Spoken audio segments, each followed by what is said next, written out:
Sa pagsugod na ko high school, dini ko nga nahibalan kung unsa akong talento nga dili na ko malimtan. Sa akong pag-eskwela, ang rap ginaseryoso, dili ganahag sulat kay notebook.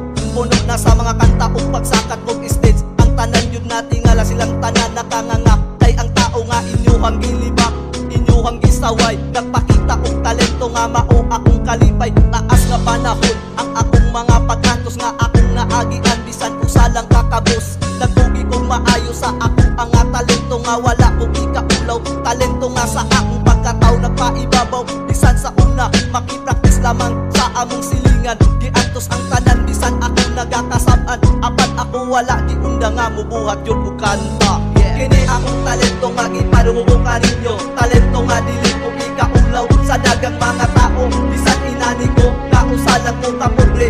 Click akong pangalan kung sa inyo ko ipabati. Kini akong talento nga gipadung ko kaninyo. Talento nga dili ko ikaulaw sa dagang mga tao. Bisan inani ko kausalan ko kapobre.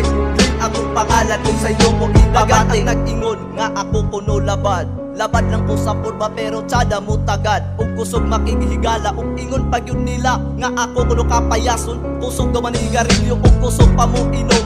Salto daw mo lakaw ug bisan asa pa ingon. Sukad ako nagsimba, naputol ang ako ang sungay. Murag na bungkag ang tanan tungod sa akong talento nga mao akong kalipay. Bisan ako ginsulto nga di ko bagay mag-rapper kay kuno taas ako ug dili ang ngayon mag-hip hop. Apat gipalahos ko lang sa duha ko kadalungan ang ilang gipangingon. Ug ako yun naning kamot para pangandoy ko maangkon. Pangandoy nga sa ako na pabago nga ako maila-ila sa dagang mga tao. Para lang yun ni sa inyo ha, kini ang akong kanta nga gibuhat ko. Kini akong talento nga gipadung ko kaninyo. Talento nga dili ko ikaulaw sa dagang mga tao. Bisan inani ko kausalan ko kapobre.